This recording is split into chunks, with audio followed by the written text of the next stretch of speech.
Chapter 19, lesson number 1, agreement of subjects and verbs. Remember that the objectives of the lesson intends to help students understand how to make subject-verb agreement, use correct subject-verb agreement for clarity in writing. Now, of course, the subjects and verbs should be in perfect pairs. Verbs in the present tense, in general, should agree with the subjects. And how do we show the agreement? Simply by using an S at the end of the verb. So the first thing we need to attend to is if the subject or the subject and the verb should agree in numbers. If the subject is singular, then the verb will take an S. We already know that. If let's say the subject is plural, then the verb should not take an S. Now, remember that also the ending of the verb also can affect the usage of the S at the end of it. For example, if it ends with S, we add ES, CH, SH. You already know that. I don't need to go over it. So, we also need to pay attention to the verbs, to the noun subjects, to the subjects, as these subjects also, some of them are irregular, like for example, child plays, and children play, because of the irregular form of the verb. Now, we have a table in front of us. We will notice that we have in the first part we have the nouns, and as we said, for example, regular subjects, they end with an S. Okay, then the verb also, like let's say a lion growls. Okay, lions growl. A fox jumps. Foxes jump. Okay, goose flies. Geese fly. Of course, now, so far so good. This is all in the present tense for the verbs. And in the present tense, verb to be also needs to be let's say paid attention to. A lion is. Okay, this is not clear at all. Okay, I'm sorry. So let's say a lion is, a goose is, so over here it's clear. While on the other hand, lions and goose and foxes are also in the present tense. We use are. Why am I mentioning the verb to be? Because this will prove to be a little confusing, specifically when it comes to verb to be in the past. Okay, as we see that in the past, the conjugation of the verb changes according to the subject. In pronouns, for example, in the present tense, I takes an am, you takes an are, he, she, it take an is, we also an are, as well as you and they, all of them. Now, what if I want to talk about the past tense, verb to be in the past? Verb to be in the past, in fact, is a little bit different, okay? Because we notice that we have was and were, okay? For example, I was, you were. Pay attention to these, because whenever we are going to use verb to be as a helping verb, we will also use them, okay? He, she, it, of course, was, and these also take were. So guys, what about the rest of the verbs? Of course, you already know that the rest of the verbs do not need to be conjugated in the past tense. So in the present tense, I add an S to the end of the verb if the subject is singular, and if it's plural, I shouldn't add anything. I keep it as is. For the pronouns, on the other hand, I have to use with I use am. You already know that. This is fundamental for you guys. We are not going to discuss that. But what we will discuss, or what we need to pay attention to, is in fact what's going to happen next.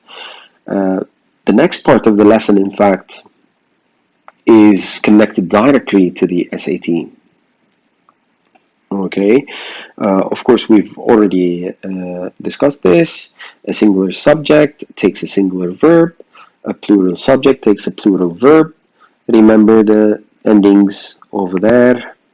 We have already discussed that. So what I'm going to do is that I'm going to head to this one because this is the most important part over here, and this part is essential for the SAT, as you guys already know that. Now, what I need to pay attention to, or what you also need to pay attention to, is in fact the usage of interrupting words. Interrupting words come on 3-4 different, let's say, levels. Number one, they are used as prepositional phrases. 2 as participial phrases. 3 as negative statements, as well as 4 as an adjectival clauses. Now, if you pay attention to this, the games on the computer were installed. Remember now, where is in fact agreeing with games and not with the prepositional phrase that is over there. Okay, the prepositional phrase is in fact on the computer. The same thing goes for the participial phrases. Remember, the participial starts with a verb, ed or ing. This is a verb phrase.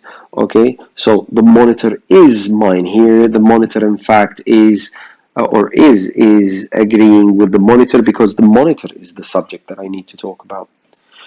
What about the negative statements? Negative statements that you have the example over here. The program architect, not their manager, design. Now, notice if the manager was the subject, then the verb had to be designs. But since the subject is architects, I no longer need the idea of the manager. I can remove it because it has no effect on the sentence. The same thing goes for the adjectival clause. Computer programs are, it's not the music, the subject. I need to pay attention to that as well. So, if I want to sum up this whole situation, okay, I would say for every time I have a subject, I have to clear the distance between this subject and its verb, okay? And I have to identify the group of words that interrupt or come between the subject and its verb. For example, the prepositional phrases, participial phrases, negative statements, as well as adjectival clauses.